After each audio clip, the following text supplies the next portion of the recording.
जय श्री कृष्णा, राधे राधे। भगतजनों, आज हम कार्तिक मास में सुनी जाने वाली धर्मराज जी की कहानी सुनेंगे। कथा शुरू करती हूँ। एक बार एक बुढ़िया माई थी। वह व्रत नियम पूजा पाठ आदि बहुत करती थी। एक दिन उसे भगवान के घर से यमदूत लेने के लिए आए। तब बुढ़िया माई यमदूतों के साथ चली गई। आगे गहरी नदी बह रही थी।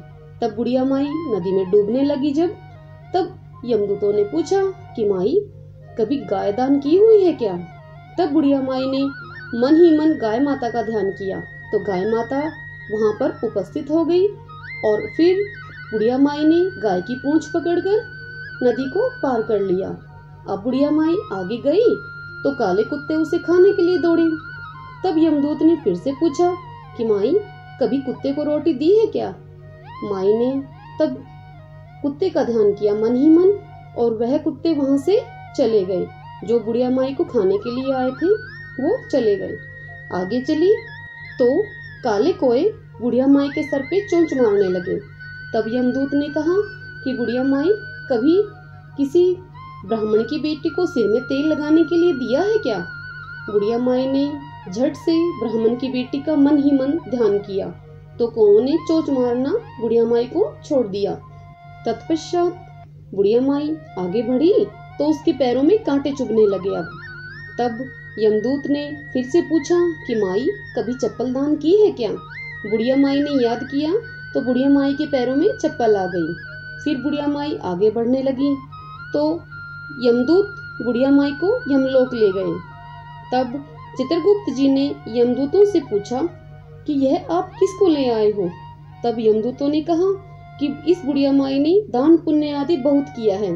तब चित्रगुप्त जी कहने लगे कि इस बुढ़िया माई ने धर्मराज जी का कुछ भी नहीं किया है, ना ही कोई कहानी सुनी, ना ही कोई धर्म पुण्य धर्मराज जी के निमित्त किया है, इसलिए इनके आगे जाने के सभी द्वार बंद हैं। मैं इनके लिए परलोक का द्वार कैसे खोल दूं?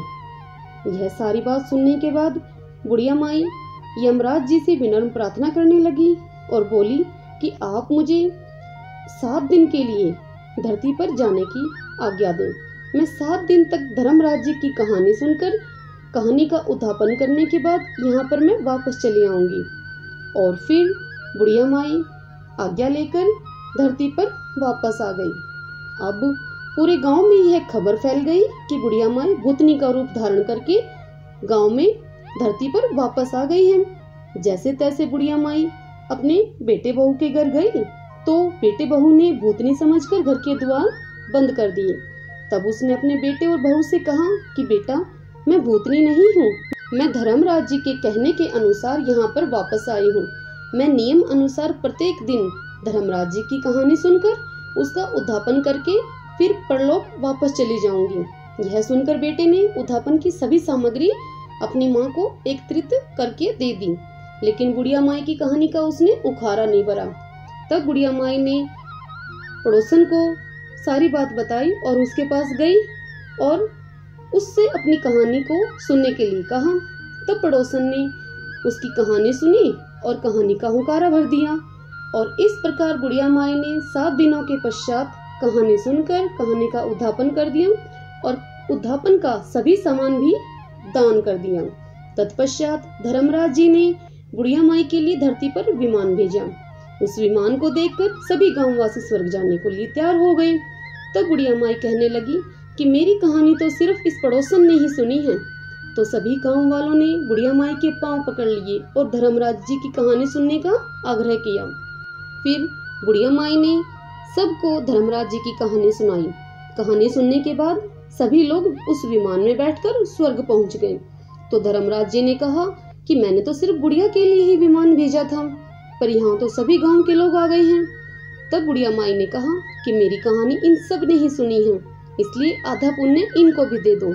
तब धर्मराज जी ने सभी गांव वासियों को स्वर्ग में वास दिया।